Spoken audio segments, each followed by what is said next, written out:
और मेरी जितनी माताएं बैठी हैं, जितने मेरे भाई बैठे हैं, अपने भीतर कभी भी इस बात के लिए दुखी मत होना कि मैं किसी काम का नहीं हूँ, मेरा कोई व्यापार नहीं है, मेरी कोई नौकरी नहीं है, मेरी कोई सर्विस नहीं है, मैं बिल्कुल फ्री हूँ, मैं बिल्कुल कोई काम का नहीं हूँ, मेरा जीवन पूरा बेकार है। ये अपनी बुद्धि में ये बात कभी लेकर मत आओ। कभी ये मत सोचो कि मैं किसी काम का नहीं हूं, कभी ये मत सोचो कि मैं एकदम फ्री हूं, कभी ये मत सोचो कि मैं कोई काम का ही नहीं हूं। कई लोग कहते हैं मेरा बड़ा भैया काम करता है, मेरा छोटा भैया काम करता है, मैं काम ही नहीं करता। कई बार अपनी घर की धर्म पत्नी भी ऐसी होती है जो अपने पति से कह देती है, देखो तुम्हारे जेठ हमारे बड़े भैया काम कर रहे हैं, छोटे भैया काम कर रहे हैं और तुम कुछ काम नहीं करते हो, निठल्ले जैसे रहते हो। नहीं,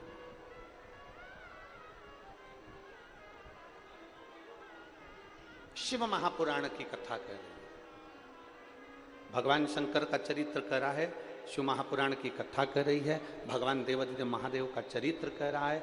कभी अपने मन में, अपनी चित्त वृत्ति में, अपने विचारों में, अपने भावों में ये लेकर मत आओ कि मैं किसी काम का नहीं हूं। आप किसी काम के नहीं हो ना, तो एक काम करना चालू करो। वीरान पड़ी हुई भूमि पर, वीरान पड़े हुए जगहों पर एक एक वृक्ष लगाना प्रारंभ कर दो बेलपत्री के, या गौ माता की सेवा करना प्रारंभ कर दो, या किसी शिवालय में जाकर शंकर के मंदिर में सेवा करना प्रारंभ करो।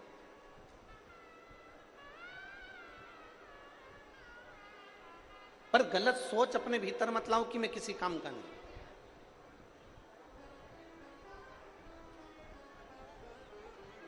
वो कहते हैं ना, रचा है सृष्टि को जिस प्रभु ने, वही ये सृष्टि चला रहे हैं। जो पेड़ हमने लगाया पहले, जो पेड़ हमने लगाया पहले, उसी का फल अब हम पा रहे हैं। रचा है सृष्टि को जिस प्रभु ने, वही ये सृष्टि चला रहे हैं। रचना उसने करी, बनाने वाला वो है। और जब रचना उसने करी, बनाने वाला वो है, सृष्टि की रचना उसने करी, तो किसी फालतू को वो पैदा नहीं कर सकता, किसी व्यर्थ को वो पैदा नहीं कर सकता, किसी भी व्यर्थ व्यक्ति को वो जन्म नहीं दे सकता। यहां पर पृथ्वी पर एक एक बच्चा, पृथ्वी पर जन्म लेने वाला एक एक मनुष्य, पृथ्वी पर जन्म लेने वाला एक एक व्यक्ति, सब काम के हैं।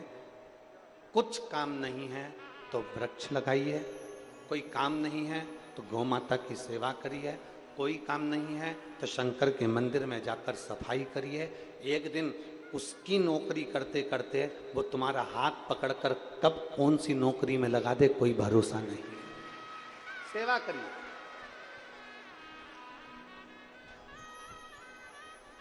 सेवा करो पर गलत संगत में मत बैठो।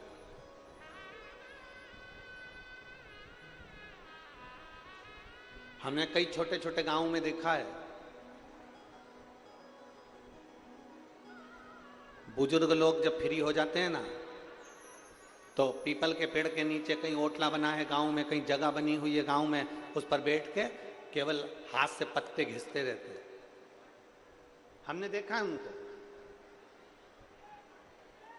और मेरा निवेदन है गांव के जितने बुजुर्ग हैं उनसे भी, पीपल के पेड़ के नीचे बैठकर पत्ते घिसने से तुम्हारी जिंदगी पूरी नहीं होगी। किसी ओटले पर बैठकर पत्ता घिसने से या चिलम फूकने से तुम्हारी जिंदगी पूरी नहीं होगी। शिव महापुराण की कथा कहती है, भगवान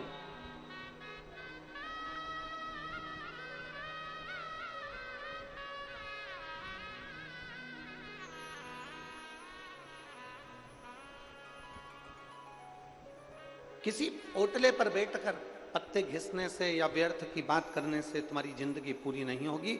शिव महापुराण में भगवान देवाधिदेव महादेव पार्वती जी को जब भ्रमण कराने के लिए काशी में लेकर जाते हैं तो काशी में पहुंचकर पार्वती से कहते हैं, पार्वती, संसार में जन्मा हुआ व्यक्ति जिस दिन अपने समय की कीमत समझ जाता है उस दिन मैं उसके समय को श्रेष्ठ बनाना प्रारंभ कर देता हूं।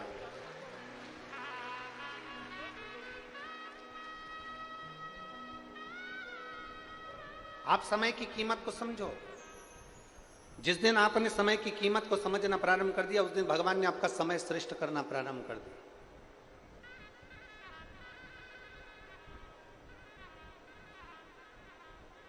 जिस दिन आपने समय की कीमत को जानना प्रारंभ कर दिया कि मेरा समय मुझे अमूल्य बनाना है, कीमत वाला बनाना है, मेरा समय व्यर्थ नहीं जाना चाहिए। अब यहां पर देखो, अब यहां पर जितने लोग आए हैं ना, 1 बजे से 4 बजे तक कथा है।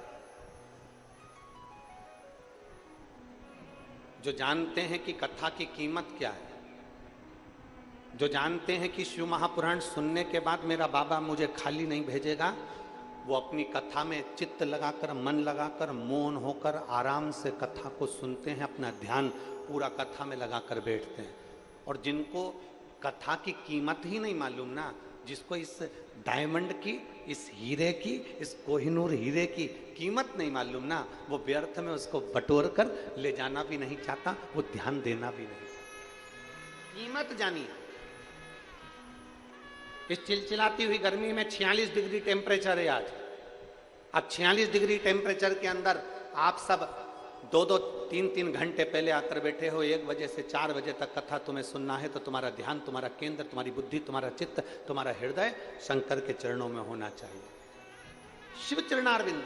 अपने समय की जिसने कीमत जान ली, जो अपने समय को पहचान गया, जिसने अपने समय की कीमत को जान लिया, शंकर भगवान माता पार्वती जी से काशी में कहते हैं कि जो अपने समय की कीमत जान जाता है उसके समय को बदलने में देरी नहीं लगती, मैं स्वयं आगे रहकर उसका समय बदल गया।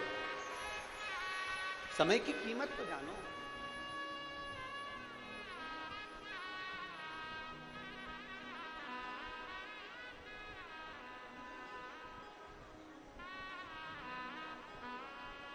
कलयुग में ये कलिकाल चल रहा है।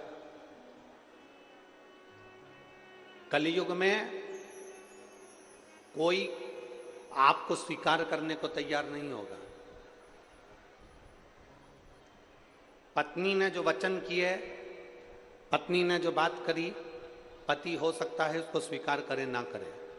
पति ने कुछ कहा, पत्नी स्वीकार करे कि नहीं करे मालूम नहीं। भाई ने कुछ कहा, भाई स्वीकार करे कि नहीं मालूम नहीं। बहन स्वीकार करे कि नहीं मालूम नहीं। माता पिता स्वीकार करे मालूम नहीं। अड़ोसी पड़ोसी तुम्हारी बात को स्वीकार करे कि नहीं करे पता नहीं। समाज के लोग आपकी बात को स्वीकार करें ना करें, पर दुनिया के लोग इस कलिकाल में आपकी बात को स्वीकार करें चाहे ना करें, पर इतना पक्का है कि दुनिया के लोग समय निकालकर आपका शिकार जरूर कर लेंगे, पर आपकी बात को स्वीकार नहीं करेंगे।